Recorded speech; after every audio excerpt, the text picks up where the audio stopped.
Yeah, we're doing more projects today.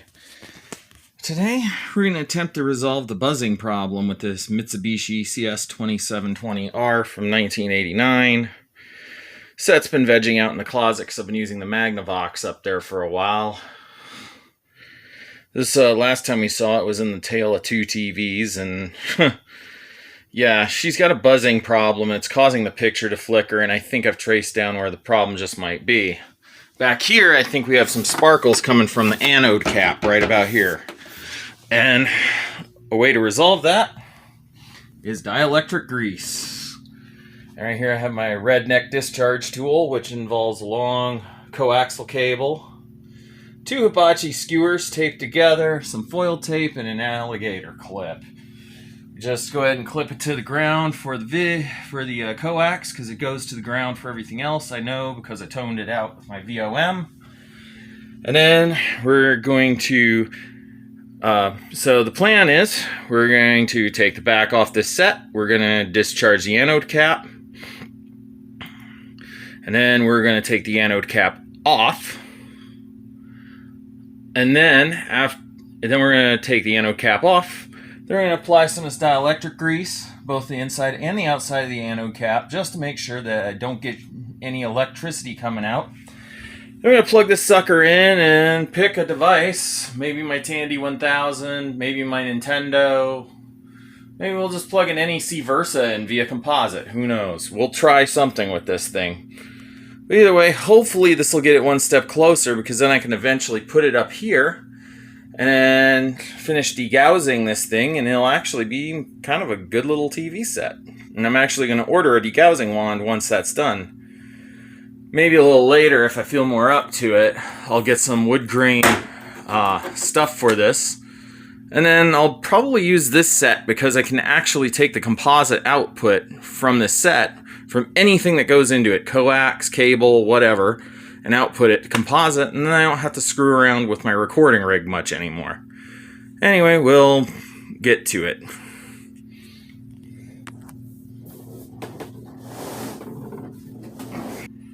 And I'm going to kind of just sort of let you see. I'll even put that light on so I can get you.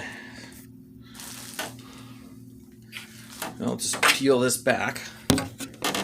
Yeah, we'll just do it like that so you can see what I'm doing. Clip on my lifeline. And then let's just discharge this mess.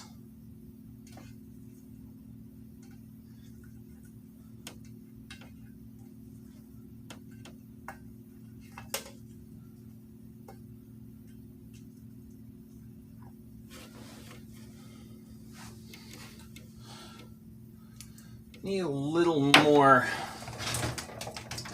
tape on there because it's not letting me get far enough inside.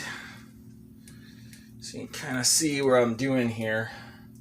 And this is how I did it when I did this the first time, but this time we're doing it even more safely because I'm not wasting time on this. We'll just try to foil tape it just a little more. Put that puppy on there. Just dip that guy down in there. Alright, and we just gently work under the cap, staying away from the dag. Come on. Come on, get in there. Get in there. Shit. Well, it's probably already discharged anyway. But, so, I'm gonna grab this guy really quick and take it off. There we go.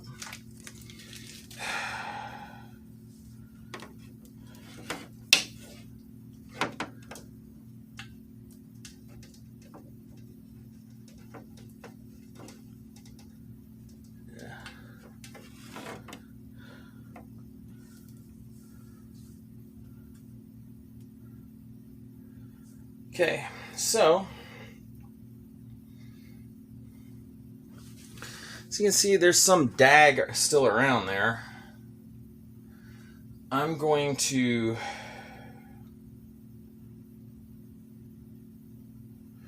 try and get some more dielectric kind of on there to sort of seal it in place, since we can kind of see where that goes.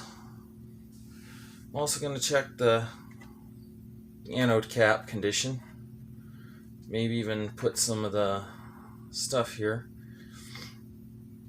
on there. I'm going to put probably some around that edge of the anode cap here too. I was kind of sure it would be discharged anyway, but you know, safety first. So this is how I'm going to do this. I'm going to kind of spread this around. I'm going to put some on the cap too, because it needs some, like a lot. And that would just be much better than having too little. There we go. And then I'm going to kind of spread it around there.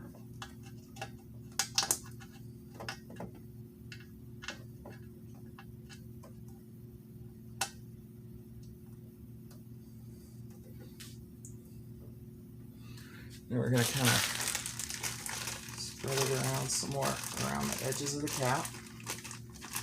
Make sure the cap is sealed, all sides. I'm also going to put some around here. And hopefully this should get rid of a lot of that arcing and sparking shit that we've been getting. I'm just really going to kind of seal all this off, because I don't want any of this getting out of here. I'm even going to put some around the outside of the cap. This should make it very, very tight and very, very good. There we go. And now, I kind of loosen it up around there. Be careful not to touch the dag. And there we go. Hopefully this should do it. And I'm going to kind of make sure I put a little extra on the sides, closer to the dags, so it doesn't arc. And then we'll put this little lady back together, and hopefully I won't have to do anything anymore. Let's get back after I put the cabinet back on. Time for the smoke test.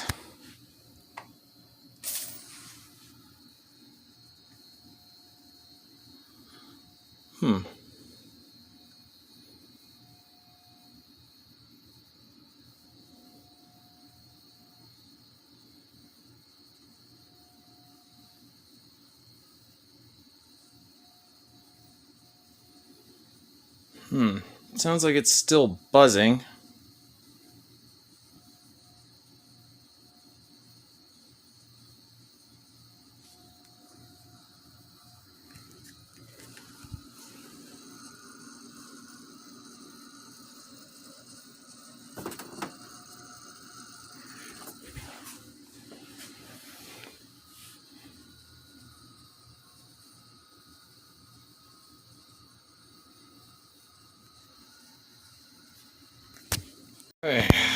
Wow, so got some work done on the TV.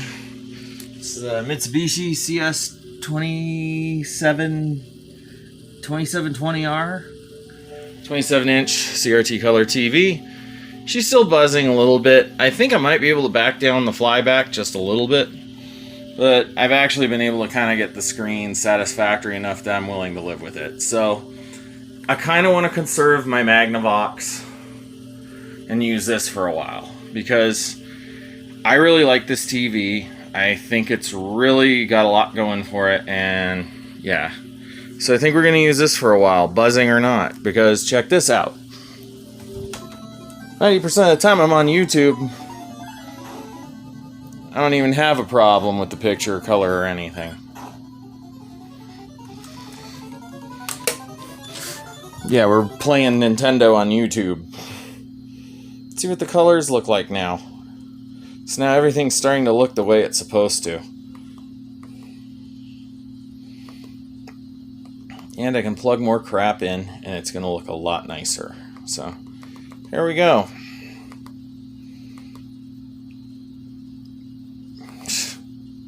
Wow, that's looking a lot better than it was earlier. Yeah, and it's very sharp. It's a Mitsubishi, so yeah. Probably going to tune the fly back a little bit, see if I can get rid of some of the buzziness, and then, you know, we'll hook all this crap up and start playing with it. Oh yeah, and by the way, I did my rough degaussing with this Celestion GK85S speaker from the back of my live rig. Yeah, great tone, apparently great degaussing tool too. Alright, here we go. So I'm watching Vice Grip Garage because I just pulled out this whole thing, and you know, a guy did the right thing and just sort of, you know, pulled a 4x12 Celestion speaker out of a speaker cabinet and just degaussed the thing for free that way.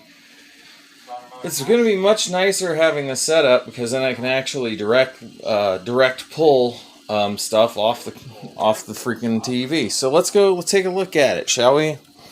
All the different inputs. 'Cause there's a bunch. So right here we got the Atari 2600 on antenna B. Nice crisp picture, looking really sharp. You can see there's still a little degaussing that needs done, so I'll probably take the computers out when I get a degaussing wand. But otherwise, it's only one corner jacked up. I can't really complain. Let's go switch over. We got Derek on Vice Grip Garage here. That picture quality is freaking incredible. We got Dragon Warrior 4 on the NES. We got Matandi 1000 running into the TV. Let's put Derek back on because I'm going to be watching that while I eat dinner. And then on 2, my Nintendo Wii or the Franken Wii. And then I'm going to probably be in here cleaning tonight because this is a big fat freaking mess. But it'll be nice it's finally in stereo. And you can see Holy Raster Batman. There's still a little bit of the crazing at the edges that needs done. But my attitude is I'm going to run this TV into the ground. And then I've got the Magnavox still in there. So when this one goes out, I'll just replace it with the Magnavox. So there you go. And then, of course, the old school analog stuff that nobody uses anymore. Peace. So I've decided the Mitsubishi is safe enough to start putting it to work and having it do some stuff. It's still not perfect. I'm going to kind of show you what I'm kind of dealing with here. I think I've traced down the buzz because it only comes on when it's white on screen. But I do notice some idiosyncrasies. So this part of the video, I'm probably just going to kind of show you some of the weirder behaviors I have, probably due to caps and stuff, but I'm just going to run it. My idea is I'm just going to run this one until it dies and then we'll switch back to the Magnavox. But for right now, I just figured to show you idiosyncrasies. So you have a little buzz at the start. I think that buzz, judging by where it sounds like it's coming from, which is the center of the screen, and you hear that buzzing noise coming on. It only does that when the screen is white. And you can see picture's good. I actually degaussed it. I took one of the 4x12s out of here. You can see there's still some spots that aren't perfect. They actually look much better in person than they do here. Let's go flip the Atari off and on again. See, it's not buzzing anymore when I use the Atari or when I use any of these other things, but it does buzz on like super bright white pictures. It's getting better. Not sure how to get rid of this S-Video external 1 thing though.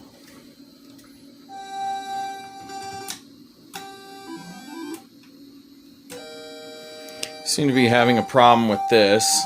Check this out. If I shut it off,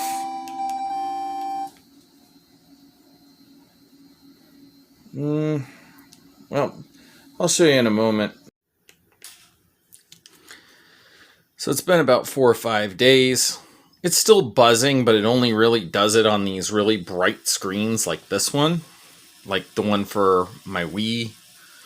The Franken Wii that's down there. I should probably do a YouTube on how that came about. But anyway, you'll see when I flip to a darker picture like Dragon Warrior 4 here, it's not as bad. It actually doesn't buzz at all. So there we are, Dragon Warrior 4. I also have YouTube on here. So there's my inputs. As you can see, I finally got the degaussing pretty good too. And here's Adventure for the Atari 2600 on RF, of course. Let me power cycle it. So Adventure's looking good. It's finally degaussing. I think it might actually, the degaussing coil inside the TV has started to work now, because there was some splotches here and here and here earlier, but those have just gone away over the past few days. So she seems fairly happy. I have dialed down the brightness and contrast. It's still a very bright picture despite me lowering the voltage to the flyback and all that. And it seems reasonably happy. So yeah, we're gonna maybe use this machine for maybe about a year and see what she does, you know? So anyway, I think maybe you enjoyed this crazy journey with my Mitsubishi CS-2720R TV. Oh yeah, look how good this looks. I mean, look at that raster. I mean, this is crisp. This is freaking Roku on this. Or look at the Nintendo on there. I mean, that's just sharp. Sharp as a knife. So, yeah. I consider this one done. This is CreepingNet signing out, and see you in the next video.